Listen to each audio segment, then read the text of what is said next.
everyone. It unfortunately this means I can see the chats, but yeah, it looks like we are on YouTube. No, I don't like this one. But it does not. Oh, there's four of us watching, which means that's you and me. That's about it. Yeah. Well, probably a couple other people. Well, no, they'll come. I know. Okay. I'll let me Did tweet you it put it out. out on Twitter? Did you Let me put tweet the it out. link? Okay. All right.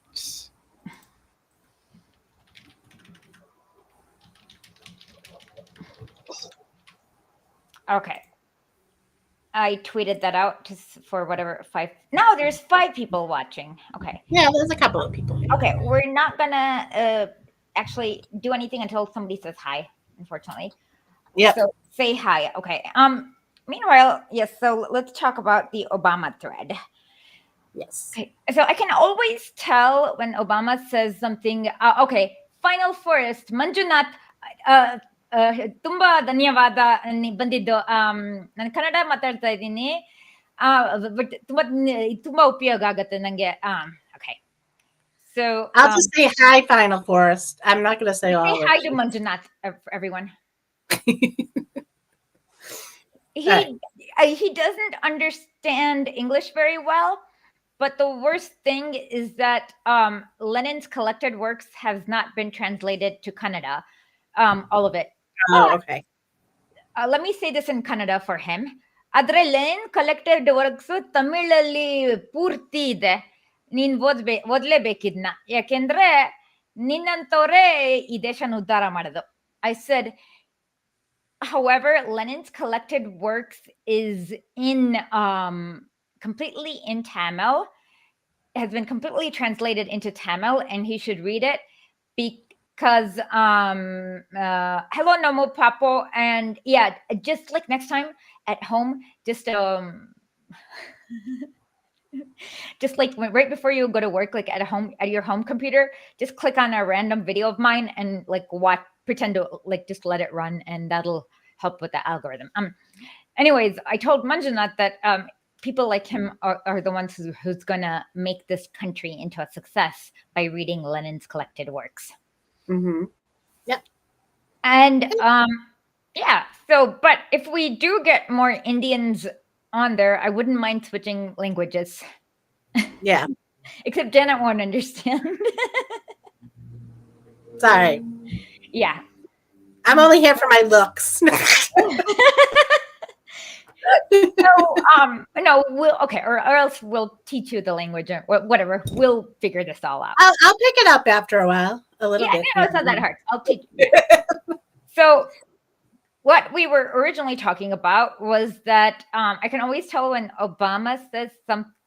But I think there is a browser. Okay, I will explain this later to everyone. Remind me to do a video about how to get Yandex to auto translate into your language. Oh, okay. Okay. Yes. So I forgot what. Oh, yeah. I can always tell when Obama says something stupid, annoying, because people start linking the thread. But today, to my horror, the 106 tweet thread was only showing 23 tweets. And so Twitter had broke. And then I went and checked in on all the presidential threads, and all of them are broken.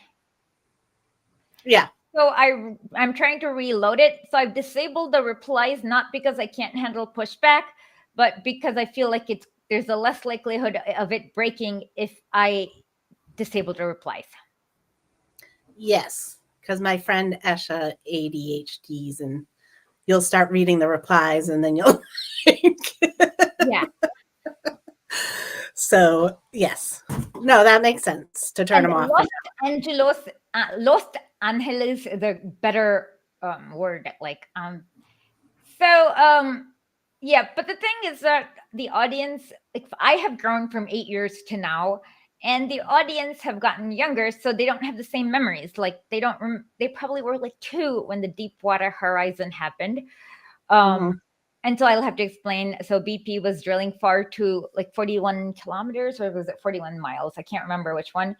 And then they were drilling, and then they were careless.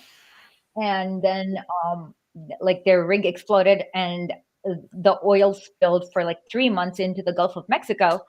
And you're 30. So how old were you? You were 20, so you should remember. Or the deep water. No. Okay. Wait. 15. 30 minutes. You were 15. Sorry. Yeah. That happened you were 15, so you should kind of remember it. Maybe. Well, also 15 in a different country, so. No. Final Forest is in Oh. Los Angeles. Oh, okay. All right. I thought they were in somewhere else. Okay, so we got a spam, but I'm not stopping the spam chat user because I like the extra what is it? Engagement. Yes. And no, we don't need a green card. Thank you. Thank you very much. Okay, well, I hope we don't get demonetized for showing this. But we don't need a green card. I don't need anything this person is selling. No. Okay. Okay. So now I realize I have to kind of add a little bit more context to some things. Like I can't just say the Deepwater Horizon disaster. And then but then I've also changed my opinion about Occupy Wall Street. Yeah. I definitely my opinions have changed over the last 8-10 years too. Like it's been about 12 years since Occupy. No, it started in 2011. that was right? 2011, yes. And then 14. their NGO went bankrupt in March. Okay, so they raised about $700,000 between June and August of 2011. Mhm. Buenos días, Carlos. Estoy en India ahora. Mhm. Okay. I can. So then they raised about $700,000 between June and September. Yeah. And then there was an NGO that was formed by Micah White or whatever you call him. And then suddenly, like, I don't even know what they used that money for, but in March, they had burned through all of that money and they had only like 120,000 left. And then like a little later that year in 2012, they went bust. And like I still don't know what they used that money for and what, but so that's the first issue. And then Mika White wrote this really stupid ass thing saying that how he was co-opted by Russia because Russia actually said, oh, there is racism in America and police kill Black people more. Yeah. So you can't be a weapon to Russia because, oh my God, what if somebody on Russian TV says American police kill Black people more than they kill white people? Look at the racism. Yeah. And then it's like all those movements though, they get so co-opted. Like they start out could start grassrootsy and then all of a sudden like BLM did the same thing. Like they started grassroots and then well, okay, let's get to BLM a little later, but let's first quickly talk about Occupy Wall Street. With Occupy Wall Street, it was some Canadian like, I don't know, blog that has about 50,000 followers now. It probably had like, I don't know how many it had in 2011, called Adbusters, that said something like, we should do something like Tahrir Square here in New York. What do you think? Let's all hang out in September 17th in somewhere in New York City. And from Canada. Yeah. Okay. So first of all, now, well, it was kind of obvious then, but now we have the declassified files. Yeah. The entire Tahrir Square thing was a color revolution. It was manufactured by Serja Popovic, who did the Otpor in Serbia to kind of oust Milosevic from power, which was a color revolution. And then what you got was well initially after Mubarak resigned, you got like what's his name? He died, Morsi, and he was of the Muslim Brotherhood, but he was kind of not a U.S. puppet. But then he magically got overthrown, and Al-Sisi has been in power, who's a complete U.S. puppet, and he's a complete neoliberal privatizer. He does the whole package. Yeah. So now we know that. And then Occupy. So like my opinion of Occupy Wall Street is it was like some kind of rehearsal for the future color revolutions. You know what I mean? 1 second, yeah. I'm sorry. So basically, you are saying Occupy Wall Street was a color revolution within America. No, it was not. Of course, you're not going to have a color revolution within America. And here's my dad. If you want him to say hi. Hi, Dad. Hello. Okay. Hi, Dad. Nice to see you. Nice to see you. Okay. So he brought dinner. Yeah, he makes the best uppit ever. What is that? Uppit. It's like a South Indian traditionally eaten for breakfast. It's like a cream of wheat dish with tomatoes, onions, and this is like something kind of like kefir. Oh, okay, yeah. Okay. Now, well, my dad can come later, but he has to eat dinner with like people and be like a normal person, unlike me. So yeah. So then. Yeah, it felt like some sort of dress rehearsal. Like obviously, you can't color revolute yourself, right? Yeah. But the upcoming ones, like the ones Maidan, Ukraine, Bolivia. No, Maidan is Ukraine, Bolivia, Georgia, Armenia, blah blah. The upcoming ones, it felt like some kind of experiment or. Oh yeah, they also try to do a Nicaragua one in 2019 too. Remember? Yeah, and so it felt like some sort of dress rehearsal for that is what I think, but I don't have proof that it was exactly a dress rehearsal for future color revolutions. You know what I mean? Yeah. No, I still.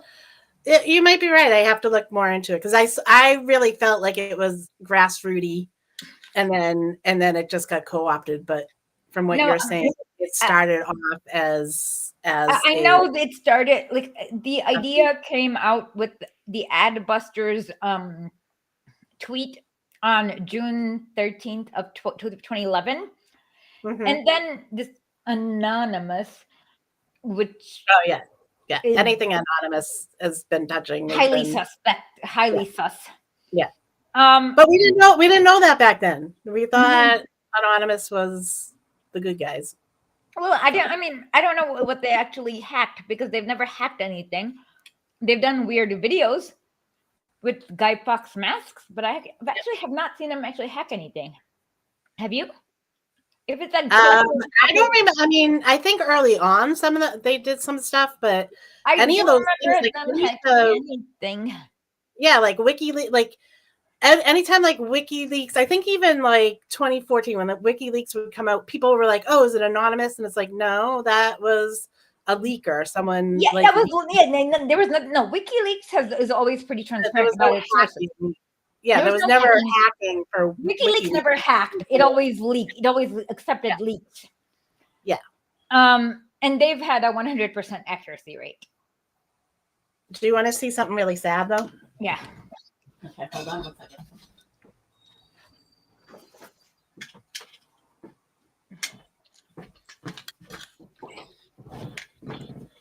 Oh no, I Guy Fawkes. Yes. And Guy Fawkes Day is pretty well, he I mean, yeah, I don't mind that. Yeah, I mean, Guy Fawkes was an adventurism. No, I don't think they got caught. That's the thing. I don't know what the Zeitgeist movement is, but Occupy did not get co-opted. I feel like it was okay. This is what I think. I think it was a dress rehearsal for all the coming up color revolutions to make it more successful, and B, it was a way to channel actual energy against capitalism into something utterly useless. Yeah. And I'm not like, I know actually who you just, the person that you just, I talked to them and that's how they kind of came around to the left and looking into like doing theory and communism now was the Zeitgeist movement. So what is the Zeitgeist movement? I don't know too much about it. I've heard about it and let me look into it a little bit. It was just that person brought it up to me last night. So okay. I'm not 100% familiar about the Zeitgeist movement. Yeah, no, I mean, I heard about it. I just didn't. It's a global nonprofit sustainability advocacy organization founded in 2008 by Peter Joseph. That sounds like once the word organization comes up, yeah, I think it's the word sustainability is the key word that like makes me think yeah. So it advocates for fundamental societal change by moving away from the market-based economic system to a resource-based economy. Don't we have a resource-based economy already? I would say, I don't know. The market is a resource-based economy. It's just that the resources are not getting distributed to the right people. Yeah. So, yeah, I mean, just more like it has too many keywords to be authentic. Yeah, and there's so many like as Esha said to me, what 5, 6, 7 years ago, you will be Marxist Leninist. Lenin won, no one else won. You got to be Marxist Lenin. But all these other people want to do these other groups and kind of like go off of script. You know what I mean? Like exactly. Like it's like you want to imitate winners. You don't want to copy losers. Yeah. And if anyone tells you to copy losers, they don't have your best interest at heart. I got in trouble with like anarchists or on TikTok, or not anarchists, but I'm not sure, but some group of people when I said Rosa Luxemburg was a loser. Yeah, no. I mean, I still like Rosa. I mean, but she was a loser. Yeah. She didn't agree with Lenin on a few things. No. What made her a loser was that she was shot, and then the SPD ended up losing, and Hitler came to power. That's exactly what makes her a loser. Yeah. What makes Lenin not a loser is that he overthrew the Tsar successfully. Mm-hmm. Yes. Yeah. And so whenever they like you notice in the West, you're allowed to say good things about losers. You're allowed to say Allende was wonderful. You can say, whoa, Patrice Lumumba. Yeah. But you can't say nice things about winners. You can't say go Mao or you can't be praising people who actually like the American, like the mainstream won't, like you get marginalized the minute you start praising winners. But you can say but they will allow you to say good things about losers like maybe 10 years after the fact, right? Yes. Yeah. So you can praise Rosa Luxemburg now, no problem. You can quote her, no problem.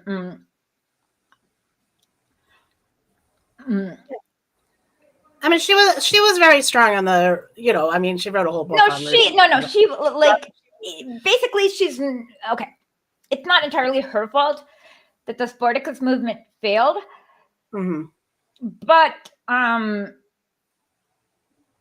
she kind of understood the limitations of Kautsky and the SDP a little too late.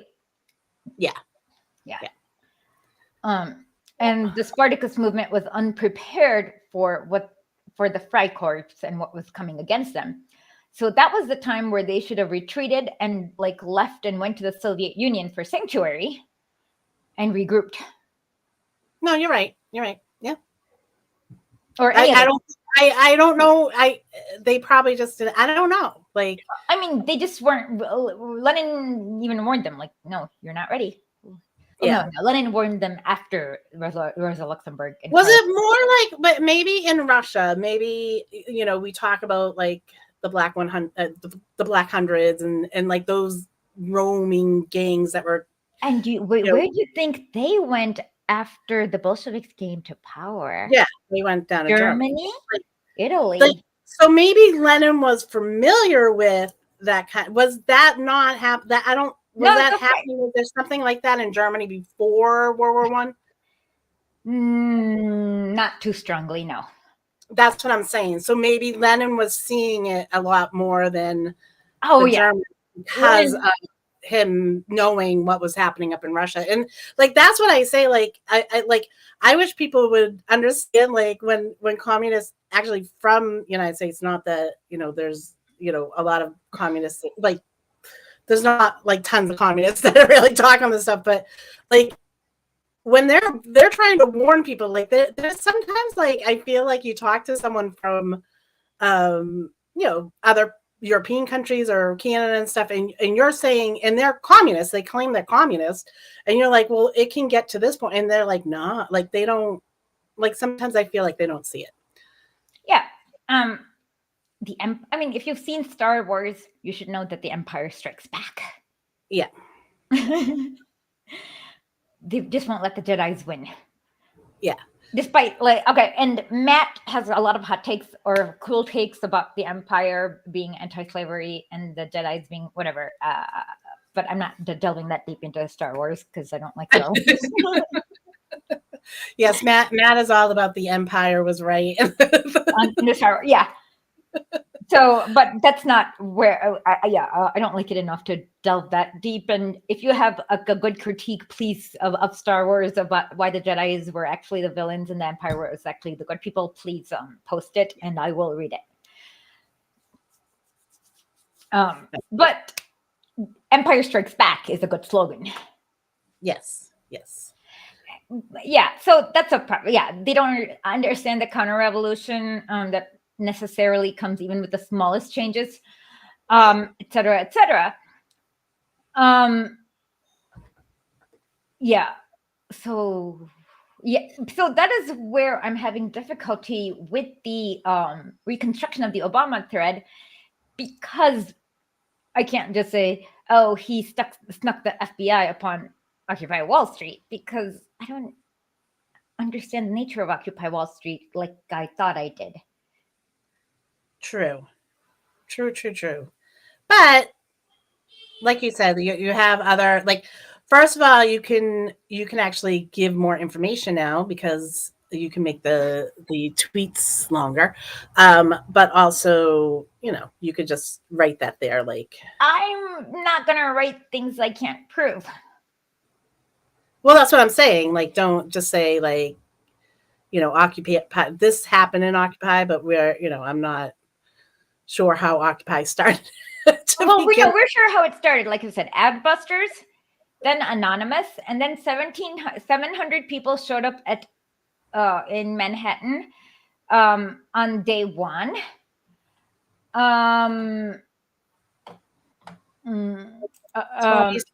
Tony's saying the Western left's obsession with losers and contempt for those that actually take power, winners, is an important point. It is. Esha makes it a lot. Like, honestly, like, it's not like, I mean, we're definitely not a 1-for-1 with USSR and the USA. We're not a 1-for-1 with China. We're not a 1-for-1 with Vietnam. Any place that did a communist, that communists had come in and, taken over in the government and stuff like that. But like a lot of stuff about what Lenin's saying, especially pre-revolution, is really important too. Like how, to educate people and be doing that stuff too, and to build up the vanguard and like understand who should be the vanguard and like stuff like that. And what is a vanguard? And and ultimately, then you'll see like all these critiques of so-called critiques of Stalin or Mao. Stalin's like, they're like, he purged all the generals, and then I'm like, so what happens when you don't purge all the generals? Hint. Salvador Allende, you get a bullet in your head. So like all these like critiques of that fall under authoritarianism, when you're that the West class, there are this whole host of critiques that the West calls authoritarianism, and when you don't do what the West calls authoritarianism, you inevitably end up with a bullet in your head. Yep. So basically, for the West, winning itself is being authoritarian. Yeah.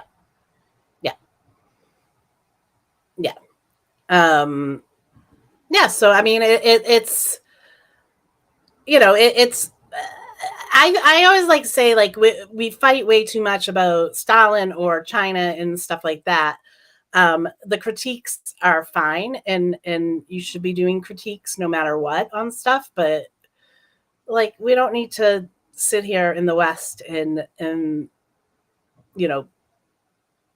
feel like you do not have, unless you've like won 2 world wars, you probably don't have the knowledge and experience to critique Stalin, in my opinion. True. After you win 2 world wars, let me know, and I'll gladly accept your critique. Yeah. And had many, many, many people trying to, the West trying to, assassinate you constantly too. Like, doesn't help either. Yeah, look at that. Once you win 2 world wars, I will accept your critique of Stalin because you have the knowledge and experience. Until then, I'm not going to take you seriously. All right. Do you want to start reading, or do you have anything else? Not yet, because I haven't finished the story yet. Oh, okay. Finish your story. Okay. Dominic Losordo, actually, yes, exactly. They don't want to take power, so they just want to. I'm quoting counterpoints. That's disgusting. But they don't. It's not they don't want to. They don't need it as desperately because their children are not working in like cobalt mines. Yeah. Okay. Okay. Obama thread. So that's where I'm stuck with. Is so I will reconstruct it. But we'll start with part. We're on. Let us now pass. Yeah. Okay, let me read that because I'm in a ready mood. Okay. And I have not opened the Russian version, so that you should not ask me questions. Please don't mute yourselves. That makes okay. Oh yeah, I should not. If you need to ask me a question about the Russian version, you need to take over the reading because last time I got myself. I am only muting when I feel like the traffic is getting a little loud outside of the traffic. You cannot get louder than this traffic here. True. Well, I still can't hear. I heard a little bit earlier, but I don't really hear your background. Like your mic. Like somebody really driving like an auto rickshaw or a 2-wheeler who's like going beep beep beep beep beep beep beep beep beep beep beep like throughout the street right now. Yeah, no, I think your mic is actually pretty good on noise cancellation. So it's not worse than this traffic. So yeah. Let us pass on to the political program of the Friends of the People. Oh, yeah, yes. Sorry about that. Here you go. Oh, yeah, sorry. Okay. Now let us pass on to the political program of the Friends of the People, whose theoretical views we think, devoted far too much time. By what means do they propose to put out the fire? The way what way out do they propose in place of the one in which they claim is wrong, proposed by the Social Democrats? This one's actually really funny because it's like micro-lending. Yeah. Okay.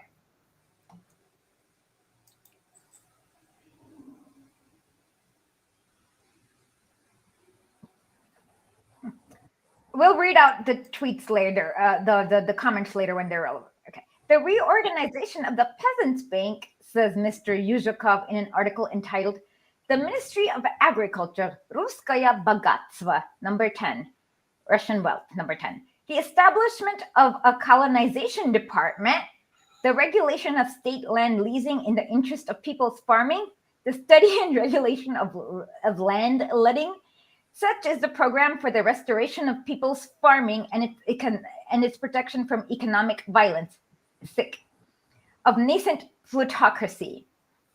Okay, first of all, you cannot restore people's farming because there was never any people's farming in Russia. Russia began as feudalism. Yep. Okay. But Lenin, of course, uses the same critique I do, but I couldn't help myself. And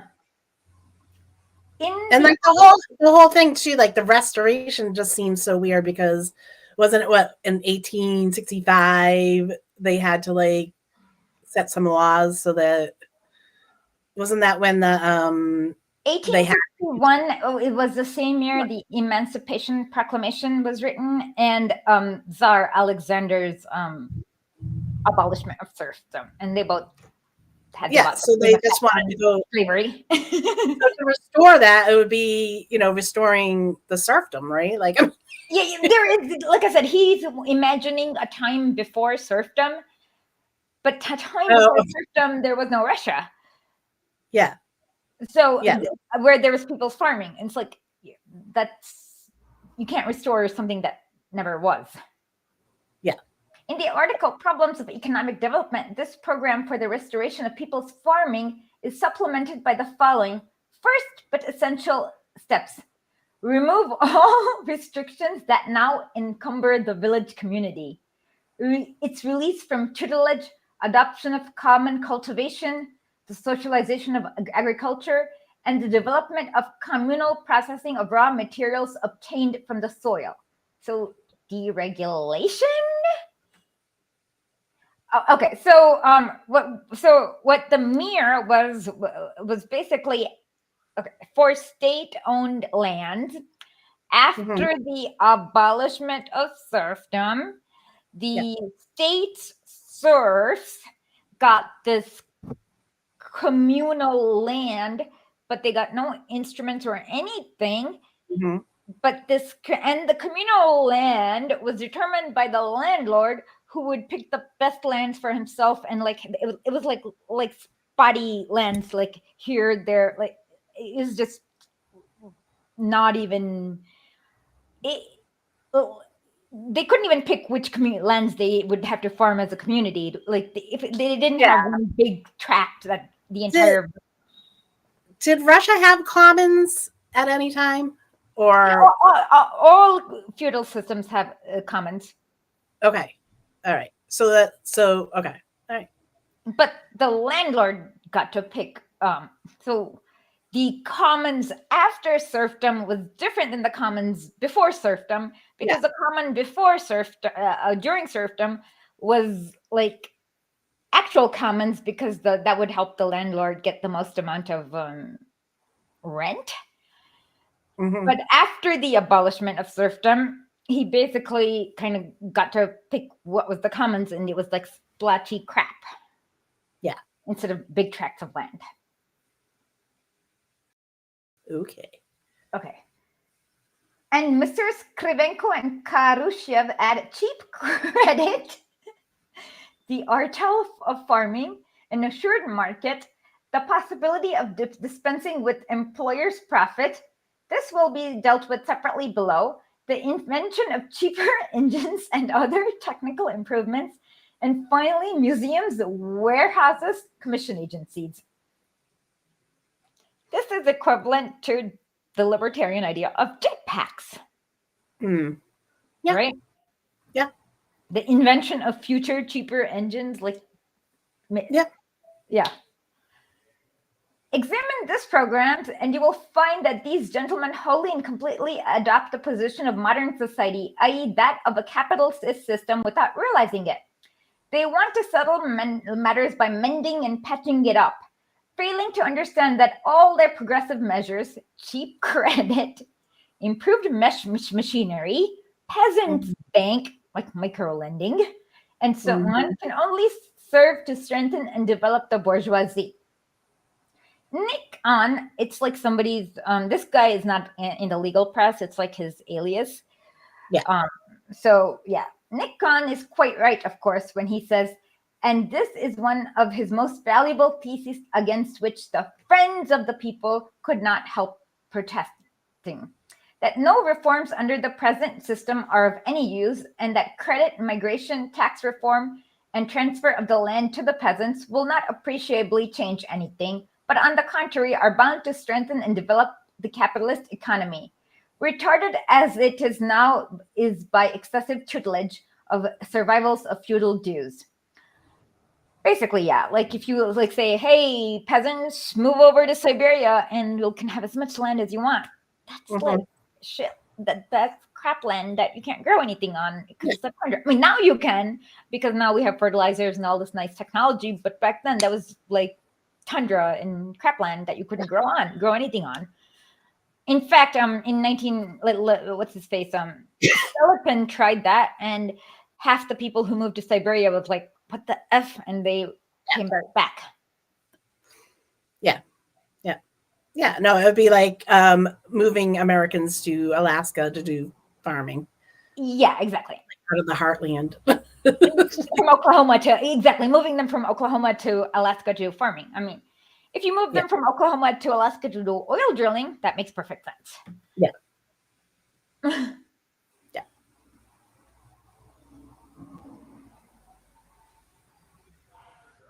Where are you at?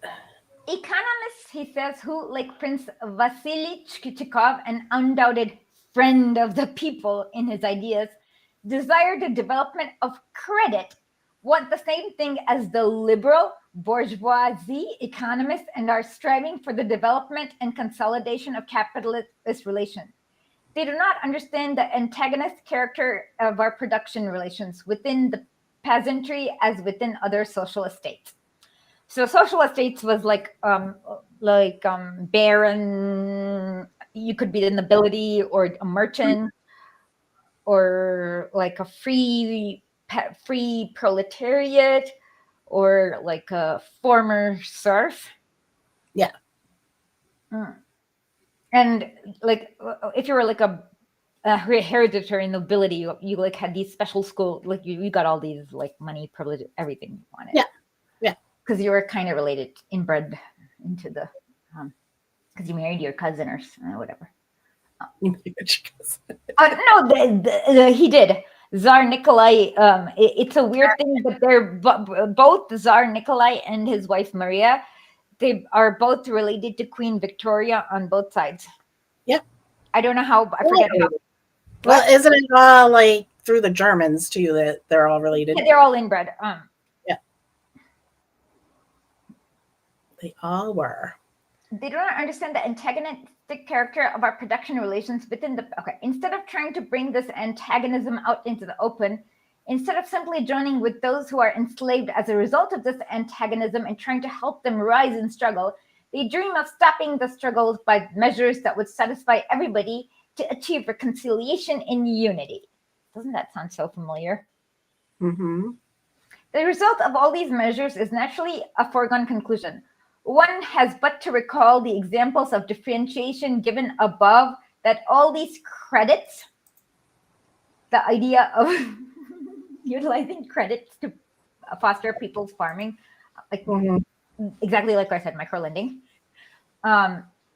improvements, banks, and similar progressive measures will be available only to who possessing a properly run and established farm and has certain savings, i.e. representatives of an insignificant minority, the petty bourgeoisie. And however much you reorganize the Peasants' Bank and similar institutions, you will not in the least alter the fundamental and cardinal fact that the mass of the population have been and continue to be expropriated and lack means of even subsistence, let alone farming on proper lines. And this is exactly what went wrong with the Grameen banks. Like, remember when Hillary Clinton was like, micro-lending, Nobel Prize for micro-lenders. Like it may have helped like 3 people, but then for the majority of the people, it's just like acted exactly like any other bank. Yeah. The same must be said of artels and common cultivation. Mr. Yuzhikov called the latter the socialization of agriculture. This is merely funny, of course, because socialization requires the organization of production on a wider scale than the limits of a single village, because it necessitates the expropriation of the bloodsuckers who have monopolized the means of production and now direct Russian social economy. And this requires struggle, and not paltry Philistine moralizing. Yeah. So Lenin's not like Lenin uses the bloodsuckers, the vampire thing, but doesn't Stalin uses it a lot too? The bloodsucker vampire imagery of the capitalists. Nope, Stalin uses the juice squeezer The juice squeezer. Like the peasant is like an orange, and they squeeze all the juice out of the peasant. Yeah. No, that makes sense, right? That's why they're called kulaks, because they have a big orange and they're squeezing all the juice. Yeah. Because the kulak is a fist. A fist. Yeah. No, Stalin uses the orange juice analogy more than blood-sucking analogy. Okay. Now I remember Matt going down on the vampire thing one time, and I wrote the article about the vampires and Jeffrey Epstein. Right. I can't remember now. The two of you have no. Oh yeah, vampires come further. Like, the legend of the vampires come from like further east in Transylvania. Yeah. I mean, each country has its own version of monsters that are not unlike, that serve the same purpose, I guess, or the same metaphors. Bloodsuckers. Sometimes, or juice squeezers, orange juice squeezers. All right. Okay. Sorry. Go ahead. That is why their measures of their turns into mild, half-liberal measures, barely subsisting on the generosity of philanthropic bourgeoisie, and do much more harm by diverting the exploited from the struggle than good from possible improvement in the position of a few individuals. An improvement that cannot but be meager and precarious in general, on the general basis of capitalist relations. The preposterous extent to which these gentlemen attempt to hide the antagonism in Russian life, doing so, of course, with the very best intentions in order to put an end to the present struggle, i.e. with the sort of intentions with which the road to hell is paved, is shown by the following arguments of a Mr. Kirilenko. The intelligentsia direct the manufacturer's enterprise. Could they not direct popular industry? Mm-hmm. That sounds so, like today I was working on the Obama thread. So this like sounds like so familiar to me. I know. Their whole philosophy amounts to whining that struggle and exploitation exists, but that they might not exist if there were no exploiters. Really, what did the author mean by this meaningless phrase? Can it be denied that year after year, the Russian universities and other educational establishments turn out a brand of intelligentsia whose only concern is to find someone to feed them? Can it be denied that today in Russia, the means of maintaining this intelligentsia are owned only by the bourgeoisie minority? Can the bourgeoisie intelligentsia in Russia be expected to disappear because the friends of the people say that they might serve somebody other than the bourgeoisie? Yes, they might, if they were not a bourgeoisie intelligentsia. Just so you know, under the Tsar, there were 9 universities in Russia. Mm-hmm. Entire country that takes up 2 continents had 9 universities under the Tsar. Yeah. What was the literacy rate was like so low too. 12%. So the fact that you can read itself meant you were of a higher class. And if you passed university, I mean, you were like top 1%. And of course, the majority of the top 1% have liked being where they are, and they don't really, I mean, they might theoretically say, oh, there are too many poor people in Russia. I feel sad for all the poor people. Yeah. But ultimately, they don't need it to change. Yeah. Yeah. What?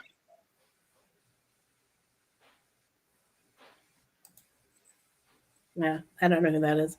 Okay, I don't either. Okay. The only people I piss off is ACP people normally. So I haven't been pissing off ACP people at all. Like, I don't, who have I don't know who I'm pissing off these days. Nobody. I haven't really been posting much on Twitter, so Okay. it's only because I posted an ACP thing this morning. Like everyone, Roseanne Barr bizarrely blocked me, and we've never interacted, and I don't know why she's lurking in my page and then blocking me preemptively. Who was that? Roseanne Barr, like, you know, the 1980s. Oh, really? Yeah, that's funny. Remember that show? No, I know who Roseanne Barr is. Yes. Yeah. Okay. It's just funny that she blocked you Preemptively. Can it be denied? Okay. They might not be a bourgeoisie intelligentsia if there were no bourgeoisie and no capitalism in Russia. And they're content to spend their whole lives just repeating these ifs and ends. What is more, these gentlemen not only decline to attach decisive importance to capitalism, but totally refuse to see anything wrong with it. If certain defects were removed, they would perhaps not fare so badly under it. How do you like the following statement by Mr. Kravchenko? Capitalist production and the capitalization of industries are by no means gates through which manufacturing industry can only depart from the people. It can depart, of course, but it can also enter the life of the people and come into closer proximity to agriculture and raw materials industry. This can be contrived in various ways, and these gates, as well as others, can serve this purpose.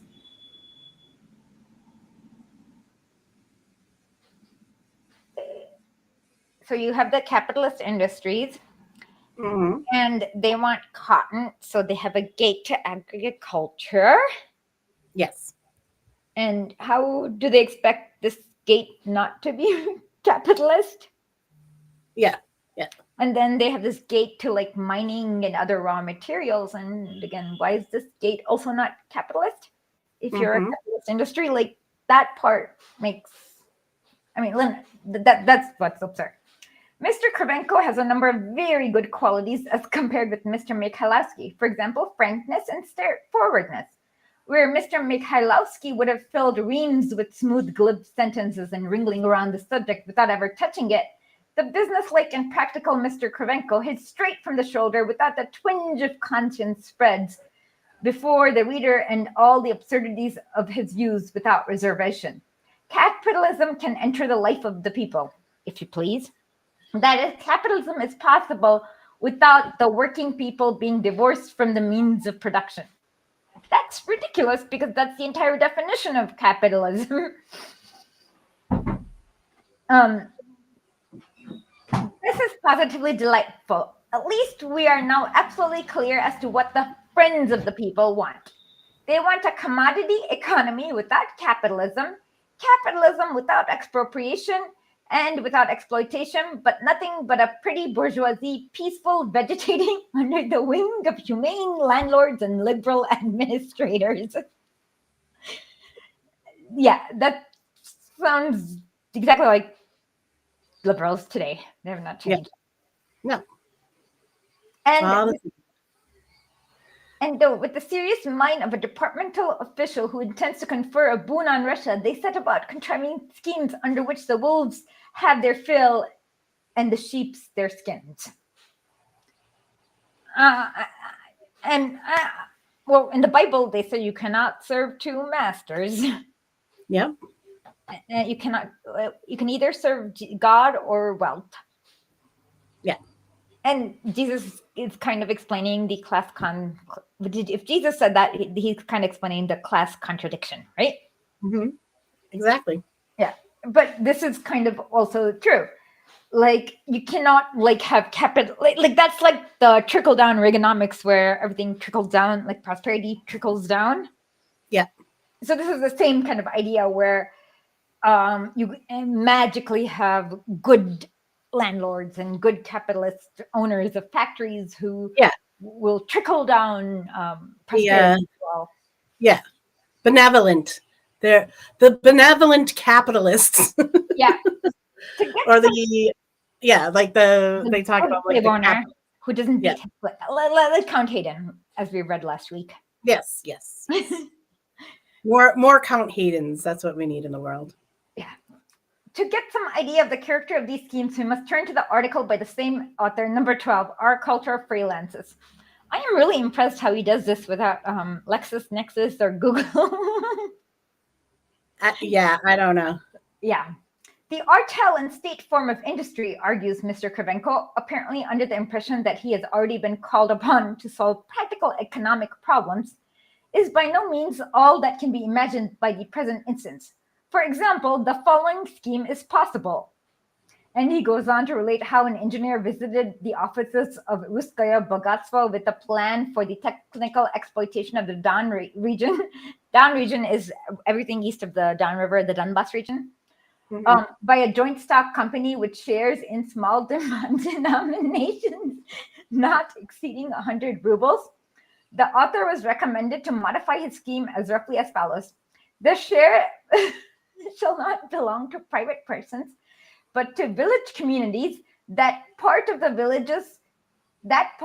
village population employed in the company's enterprises shall receive ordinary wages, and the village communities guaranteeing that their connection with the land is maintained. So basically just like the capitalists are winning. Well, it's like Google giving their employees like little shares of stock option.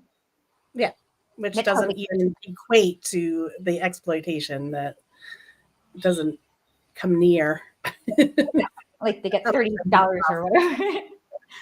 With the administrative genius, is it not? With what admirable simplicity and ease capitalism is introduced into the life of people and all its pernicious attributes eliminated.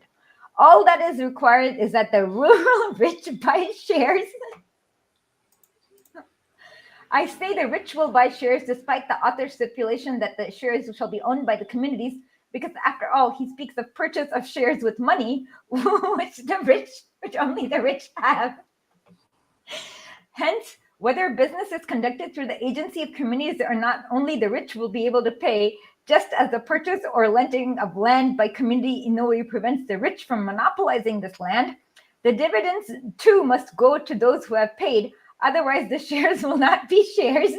And I understand the author's proposal to mean that a certain part of the profits will be earmarked for guaranteeing workers their tie with the land.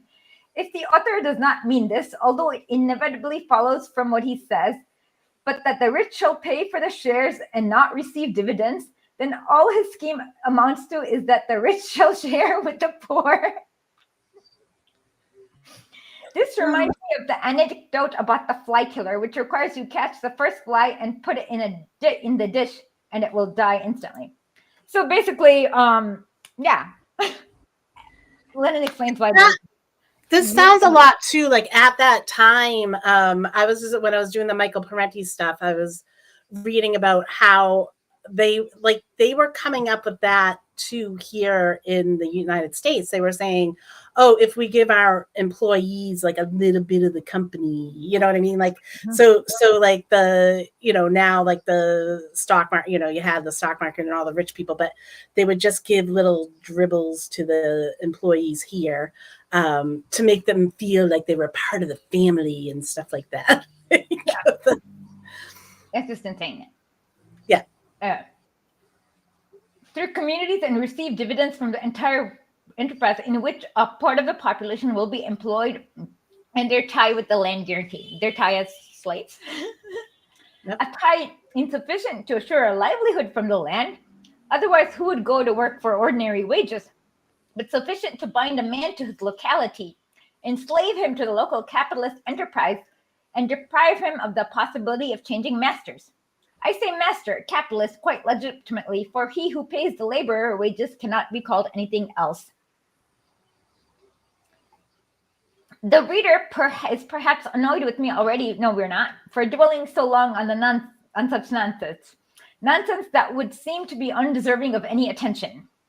But sadly, this nonsense is still around 100 and how many years later?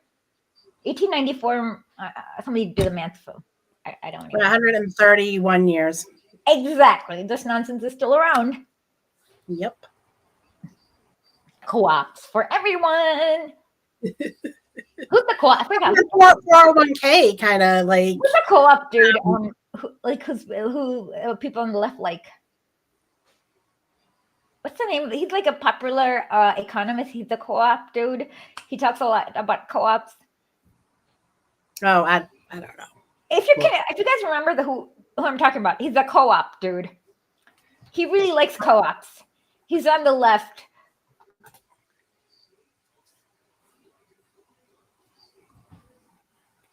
But I was saying, like the 401k was a whole freaking scheme, like another push to get like another money into this. Richard Wolff. Yes, that's the co-op dude. Yes. What's his name? Richard Wolff. Oh, Richard Wolff. Okay. Yeah, he really likes co-ops. I should have understood.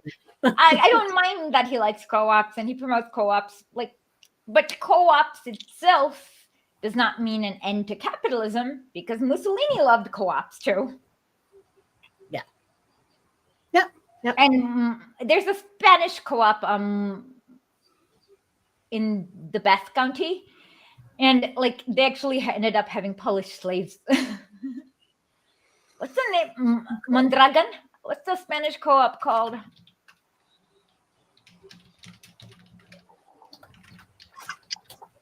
Mondragon. Yeah. Polish slaves. No, they had, I swear to God, they had Polish slaves.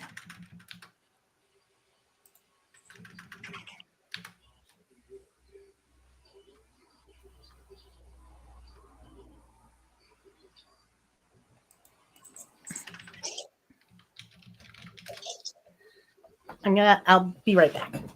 Okay.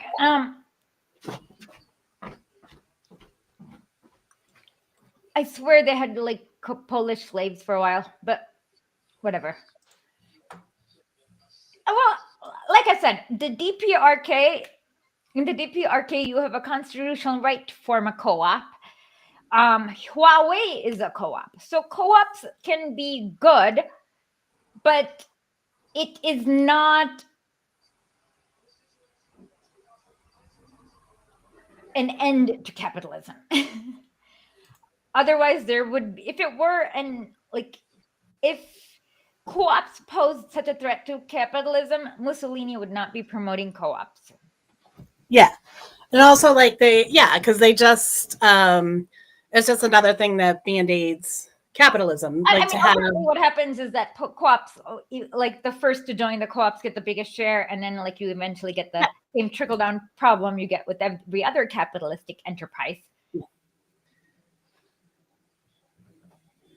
I don't, like I said, he likes co-ops. He can explain co-ops. He's I don't mind co-ops. Yeah, I mean, like if you're under capitalism and there's co-ops, yes, I prefer co-ops to like a fully capitalist run, but eventually when you let a co-op like Mondragon run long enough, you'll get the same problems you get with at the end. Yeah. Is what I'm because saying. You can't like running it under capitalism itself. Like capitalism always corrects itself. It's always going to be what it is. Yeah. But like I said, I don't. That's why I don't critique him, because he likes co-ops, and if he likes that, he can explain it to everyone. And sure.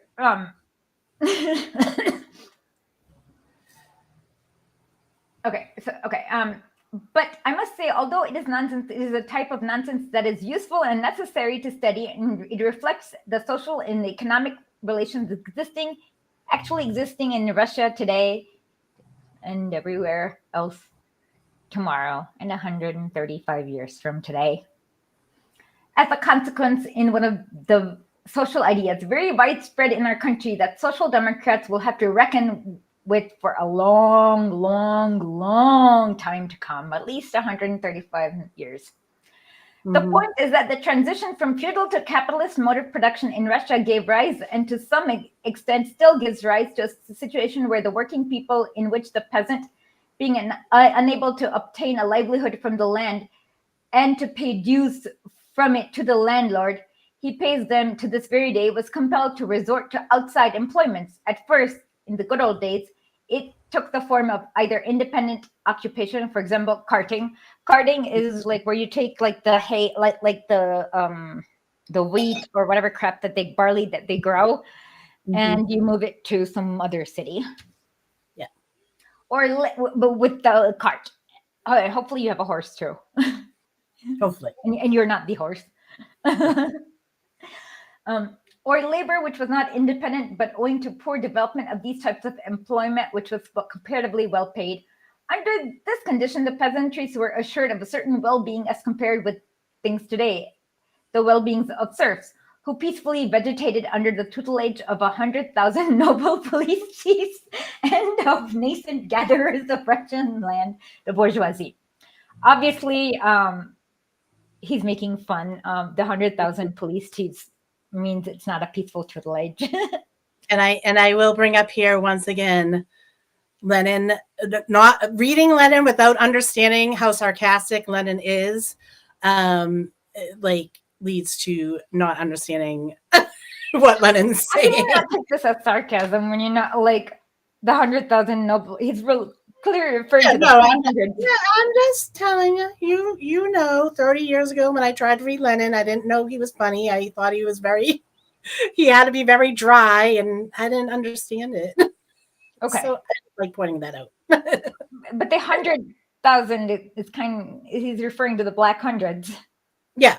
And we know they're not peaceful, so whatever. Okay. Yeah.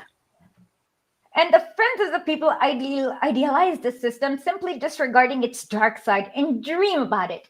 Dream, because it has long ceased to exist, has long been destroyed by capitalism, which has given rise to wholesale expropriation of the peasant farmers and turned the former employment into unbridled exploitation of abundantly offered hands.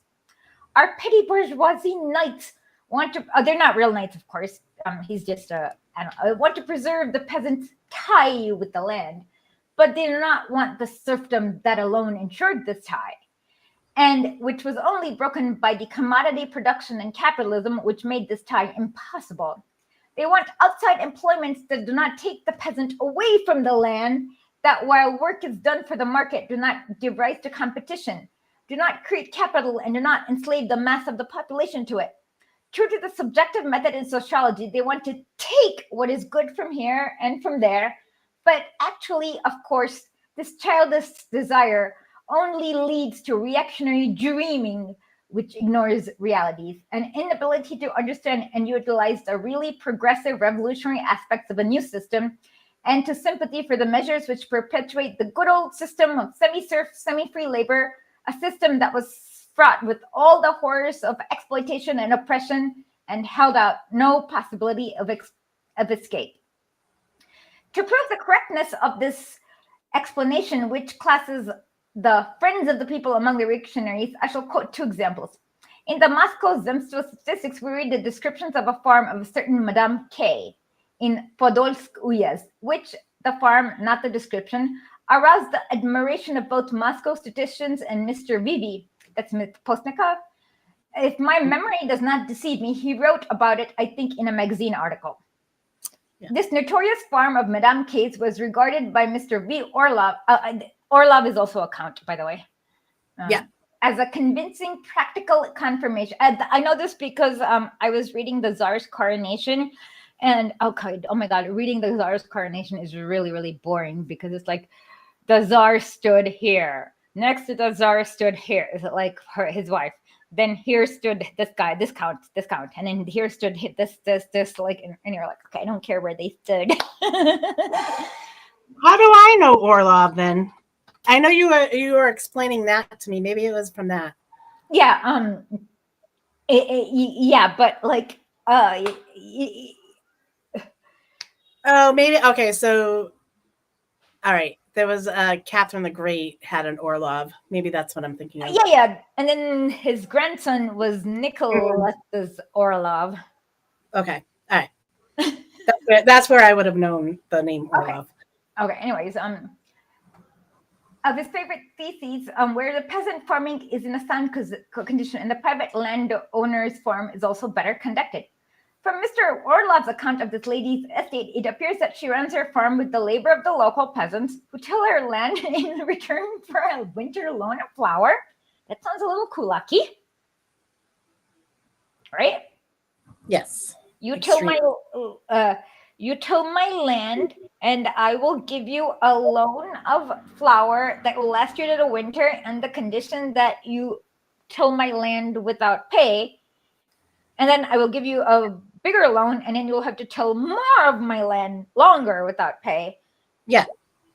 That sounds kind of kulaki, but you're doing the work, and then getting the what you created or what you pulled as from the loan, and you're getting it as a loan, like like you did all that, and then exactly.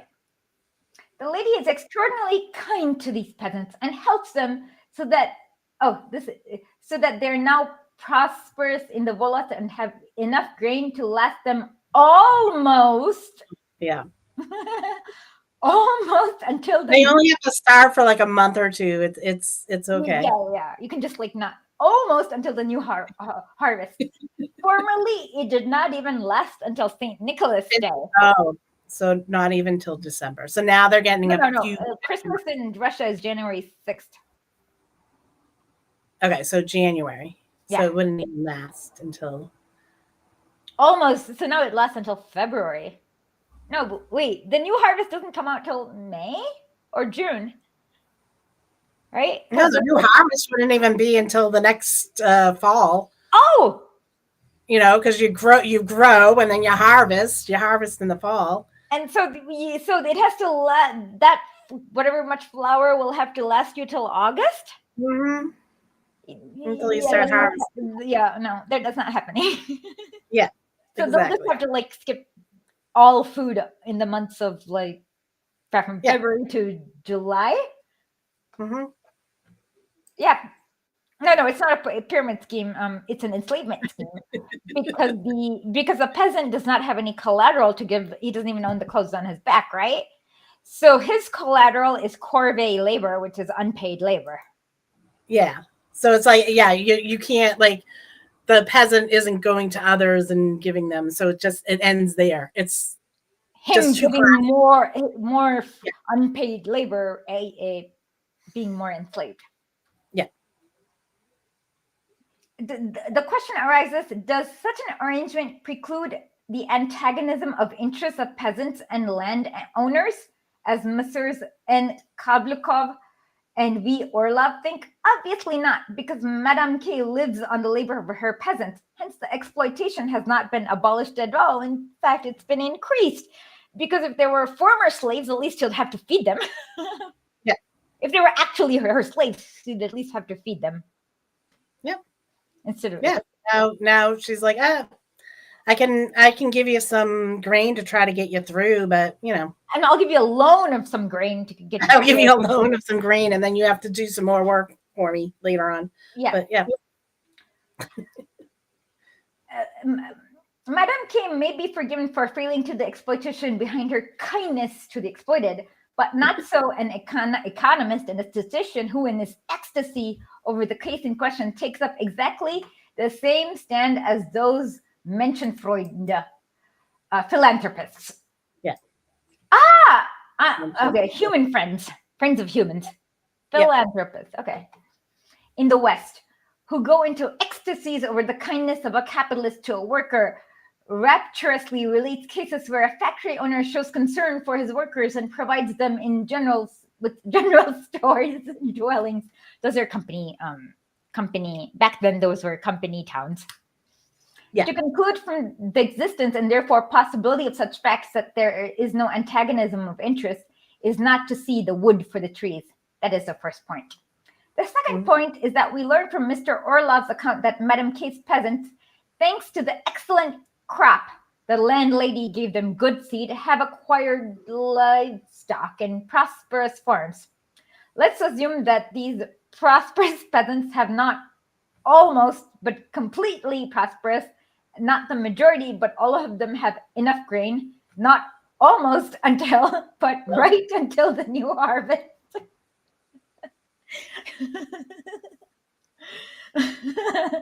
Gotta keep them fed so they can do the harvest. Come on. Yeah. No, yeah, it has to be. Yeah. They have to have enough grain to feed them through the harvest. Let us assume that these peasants now magically have enough land that they have cattle runs and pastures, which they have not got at present, fine prosperity, and which they rent from Madame K, making payment in labor, as I explained. Does Mr. Orlov really believe that in that case, that is, if the peasants' farming were really prosperous, then the peasants would agree to perform all the jobs on Madame K's estates thoroughly, punctually, and swiftly as they do now? Or perhaps gratitude to the kind lady who sweats the lifebloods out of these prosperous peasants with such maternal care will be no less potent incentive than the hopeless of the present conditions of the peasants, who, after all, cannot dispense with pastures and cattle runs. Yeah, I mean, the whole thought, like, oh, if we don't have capitalism, people aren't going to do work, and which is such. No, that's not what he's saying. He's saying that would they agree to agree to do work for grain that'll almost get them through the harvest if their own farms were successful? If my farm would grow enough grain to feed me and get me through the next harvest, would I agree to that ridiculous loan? No. I will only agree to that ridiculous loan if I can't grow enough food to feed my family and I don't have any other options. Especially because you don't have enough. It almost gets them through the next harvest. Yeah. But doesn't quite. Then you're probably they probably are sending their kids over to work for factories or other things to get enough grain to get them through to the next harvest. You know what I mean? They're having But I'm thinking what I'm saying is the loan thing. The loan aspect is the incentive. It's basically just keeping them alive enough to keep in this cycle of capitalism. You know what I mean? And they think that the work wouldn't get done unless they threw crumbs to the people. Well, I mean, it's not keeping them alive enough because you don't need them alive enough. If you know from Haiti, the average life expectancy of a slave who came from Africa was 2 years because they didn't really need to keep them alive enough. Yeah. You just had to have enough of them. Because they would just sadly go get more. Yeah, exactly. So she doesn't even need to keep them alive enough.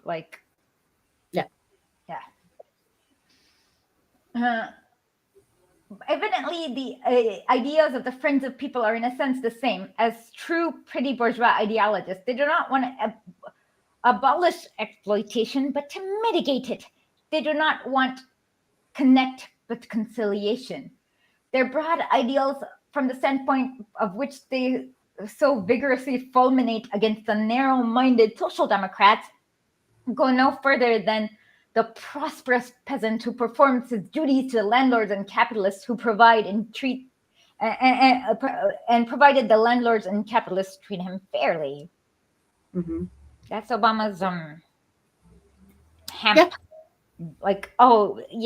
The banks will not foreclose if they get billions of dollars with no conditions and no one's watching. Because it'll trickle down to the people. Don't you know this? If you give the banks the money, they have no incentive to close down on mortgages on people and make people homeless. They won't make my parents have to do a reverse mortgage on their house. No. Oh, yeah. And they wouldn't have to make Graham Elwood homeless because we just give them all this money. We have an episode with Graham Elwood where he talks about, just check our archives. He talks about how Obama made him homeless. Yep. I remember that. Yeah. It was old lit with Lenin. That was old lit with Lenin. No. And then he came back and talked about it more, but he was really, yeah. So, yeah, that's kind of what they're saying. But we know that if you didn't say no more foreclosures, I will send you to jail. If you foreclose on one person, I will send you to jail. They're gonna foreclose, even if you give them billions in, right? Yeah, exactly. Because there's no laws keeping them from foreclosing on people, even when they get that money. There wasn't any. No, but that doesn't mean that. Even if there was laws, they would find loopholes. So. Oh yeah, under the present system, but there is a system. Well, I mean, never mind. I was gonna say, but then I was like, wait, under a dictator of the proletariat, there would be no banks speculating on subprime mortgages. True. Okay. Because we'd have housing. Yeah. All right. Go ahead. Okay. I think you're right at the top. Ideals. We've been doing it for an hour. The broad ideals from the standpoint of which they vigorously. Okay. Take the other example, Mr. Yuzhikov, in his quite well-known article, "Quotas for People's Land Ownership in Russia." Ruskaya Mysl means Russian mind, 1885. How he finds this without LexisNexis, I do not know. How do you? I mean, seriously, that's amazing how he found, or he must have had super good memory, or I don't know how he found this without LexisNexis. That's all I'm going to say. Expounded his views on what should be dimensions of people's land ownership. In the terminology of our liberals, the kind of land ownership that excludes capitalism and exploitation. Now, after the excellent explanation given by Mr. Kravchenko, we know that he too regarded things from the standpoint of introducing capitalism into the life of people. As the minimum for people, as land ownership, he took the allotments as would cover cereal, food, and payments. To show the relationship between these outlays and the rest of the budget, let me quote the 24 budgets of Ostro-Gozhsk.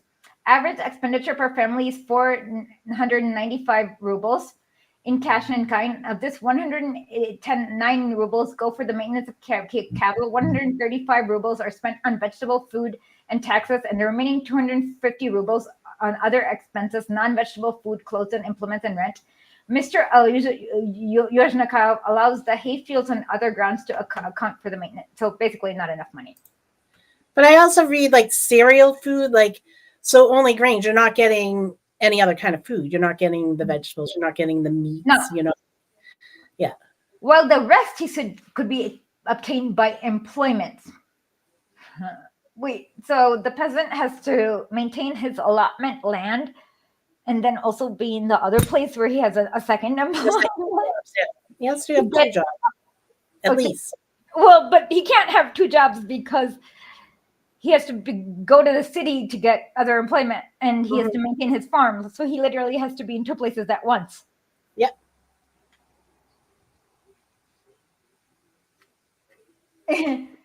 In other words, he simply resigned himself to a state of affairs in which the peasant, by maintaining connection with the land, is subjected to double exploitation, partly by the landlord on the allotment and partly by the capitalist in employment. This state of the small producers who are subjected to a double exploitation and whose conditions of life, moreover, are such as inevitably breed a cowed and crushed spirit, killing all hope that the oppressed class will fight, let alone be victorious. This semi-medieval condition is nec plus ultra on the outlook and the ideals of the friends of the people. Well then, when capitalism, which developed with tremendous rapidity throughout the whole of Russia's post-reform history, began to uproot the pillar of old Russia, the patriarchal semi-peasantry, to drag them out of these medieval and semi-feudal conditions, to place them in the modern, purely capitalist environment, compelling them to abandon their old homes and wander over the face of Russia in search of works, and breaking the chains of enslavement to the local work giver, and disclosing the basis of exploitation in general, of class exploitation as a distinct from the depredations of a particular viper. When capitalism began to draw the rest of the peasant population cowed and forced down to the level of cattle en masse into the vortex of increasingly complex social and political life, then our nights began to howl and wail about the fall and destruction of old pillars. And they continue to this day howl and wail about the good old times, although it seems one must be blind not to see the revolutionary side of this new mode of life, not to see how capitalism is creating a new force which has no ties with the old regime of exploitation and is in a position to fight it. So basically he's saying capitalism is creating turning the peasantry into from 5 people in each village that's like millions of miles away from each other to like all concentrating in St. Petersburg where they can have a workers' army. But he forgets it. But he still is early. He has to realize that the peasantry has to be forcibly drafted into a world war, and all of them have to come and hang out at St. Petersburg to overthrow the Tsar. Like someone was saying in the comments earlier that like being a communist, you kind of like predict the future, but there are certain things that like you can kind of predict, but like because it always happens over. I mean, you always know because the same thing happens over and over and over and over. Yeah, so you could like, but like, could Lenin, like I was saying about Rosa not being able to predict that the brown shirts were going to be the brown shirts, or I think she was able to predict it, but she didn't understand that how big of a force they would be. Yeah, that's what I'm saying. I don't know if Lenin could see like a world war. Yeah. Lenin definitely could see that there was going to be wars, but not like this big, like that. Lenin saw the World War, like but not in 1894. It doesn't seem. No. But in like 1910, he saw a World War coming. Yeah, he knew it was coming then. So yeah, that's why they had the Basel Accords. Mm-hmm. But yeah, no. What Rosa Luxemburg underestimated was how much, like, how many free corps they could muster up in such a short time that the Spartacus forces couldn't fight back. Yeah. But Lenin understood that because he saw that he understood how like the Black Hundreds could go boom, boom, boom, boom. Yep. Over and over. And seeing like because the Black Hundreds didn't were they the ones that? Oh no, was it the White Army that went in dressing like the peasants? No, that was the Narodniks who dressed as the peasants. The Narodniks. So he knew about like them going in trying to. No, the Narodniks had good intentions though, but they were just stupid. Like it's like a person from New York going to Texas with like, "Hello, I'm a fellow Texan with my cowboy hat." Like you're not gonna believe that, right? Yeah. That's what the Narodniks had good intentions. They just. Yeah. No, I'm not like in like the Narodniks. It wasn't nefarious. Yeah, but there were many. The Akharana, on the other hand, had like these like instigators who would go into these unions but somehow they were pretty good at making them useless. Yeah, they were really good at it. Because what they probably didn't see in Germany was like the Nazis actually co-opting a bunch of communist stuff. No, the Nazis not even that. Like no. What they didn't they were all dead by that time. Like Rosa and Karl Liebknecht were all dead by that time. No, we were talking about the Freikorps, like way before, like the Nazis. All right, so all right. What they didn't see is the like they thought these like people were like fighting a world war. They didn't realize the speed in which they can just converge and go against the Spartacus movement. Yeah. So, like they didn't understand they'd like actually just stop the world war and like turn all their energy. You know what I mean? Yeah. Okay, so I think we've gone on long enough. Do we have any? Can you remember where we left off? Did you want me to read for a little bit, or do you want to just stop it here? It's midnight, 11 o'clock. It's 12:11. Okay. But yes, I know exactly where we left off. Okay, hold on. Let me just quickly read the comments, though. You also something about Yandex. I wrote that note. Oh no, that's for later. Okay. Okay.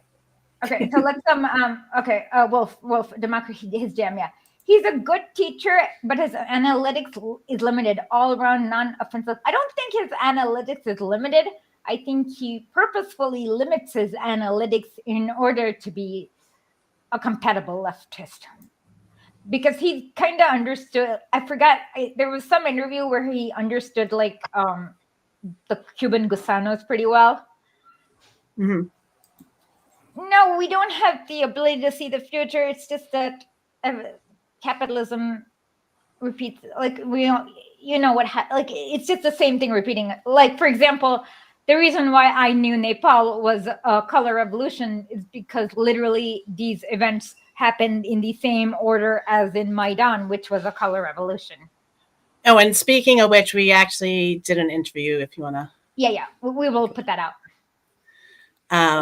Well, that's because, again, he understands the idea of being a compatible leftist, and I don't see that he's bad intentioned, but I believe he believes that he's doing his best. He thinks like he's like opening a door, and he's hoping that everyone is going to. And I think like a lot of people have to understand too, like a lot of these the people who are communists, even like Michael Parenti and stuff, like the communism that they had and they were going by were a lot of like Trotskyists were involved too. So like in America, like and in UK too was Trotskyist. So so they had, you know what I mean? Like they didn't pull all the way away from some of that stuff. Yeah. Co-ops are not the vehicle to the revolution, let alone without revolution, it'll be crushed. I mean, it will not be crushed. It doesn't have to be crushed by internal or external pressures. It'll just turn into something like Google or any other corporation. The idealistic vehicles of co-op is that they are affecting the relations of production and the social relations from one step to another. This condition currently makes it impossible. Correct. They do not affect the relations of production itself. Mm-hmm. Yeah. He stresses it doesn't change the economics. Yeah. So he stresses to subclass nature in the workplace between employees and employers as a starting point. It's fine, but it's incomplete and simplistic. Yes, it's a good starting point. But Americans have a long way to get to even step one. That's why I don't mind him. Yeah. Happy solar eclipse for those who live in Australia and Argentina. Are you guys having a solar eclipse too? Oh my God. Okay. I got annoyed because Anarch basically was critiquing like the way the Bolsheviks used the Russian language. So I asked him, Katela, and he couldn't answer in Russian. And I asked, Kak vash zavut? He couldn't answer in Russian. And then I was like, how on earth are you critiquing the way the Bolsheviks use the Russian language when you don't speak a word of the Russian? And then he's like, oh my God, you guys think that I have to learn Russian fluently in order to critique how the Bolsheviks use Russian? And it's like, duh, of course you do, right? Yeah. And that's why I made that stupid video, because like, duh, of course you need to do that. But I'm glad that video helped someone. Yeah. Thank you. Yeah. And I think like Parenti is a good one to read in the United States. Like I think he touches so much like all his different books. I mean, there's 20 something books out there, and oh yeah, Parenti's great. And I mean, some people have to start with Chomsky, but then hopefully they'll move on to Parenti. I'm doing the read and discuss on TikTok of inventing reality starting in October. So I'm going to be going through inventing reality. Thing. So when Democrats talk about how there's a low trust in media, the media is not more truthful than it was in the 80s. It's just reality has changed so that the media represents reality for a smaller population. So that's why there's like a lower trust in the media. And that's like something Democrats don't understand. Right? Yep. They can't because they couldn't exploit the world like they exploited in the 80s. They can't create the same reality for people within the United States as they did in the 80s. Yeah, for anyone that's here that does TikTok, I do. I run an account called Parenti Step. I haven't really been on it much this summer, but I went through like Democracy for the Few edition 9. Yeah. And I mean, black shirts and reds are good. Read Parenti. Read Lenin. Read Parenti. And this is why we have to crank. Thank you so much, Critical Intelligence. Please go become a paid subscriber at historically.substack.com. Thank you.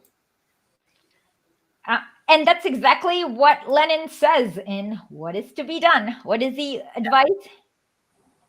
It's to create our media. Like we need our own newspaper. All Russian newspaper for the proletariat. Yep. That is what is to be done. Okay. Anyways, with that, see you guys next week. But sometime during this week, we will upload our interviews with actual people who are living in Nepal and not white people whose only claim to Nepal is I've been to Nepal once. Or I'm married to a Chinese woman and I live in China. So there's just one particular white person I'm talking about. So we'll have that up probably midweek. I'll just if you guys are really curious who that white person is, it's not that obvious. And yeah. So I think we have that going, and we'll fix the stream issues. And I think it was just the YouTube. I think it was like the YouTube link. I reconnected, and I think it works better now. Okay. Because it was doing something weird a couple of weeks ago too. So okay. Bye. Bye.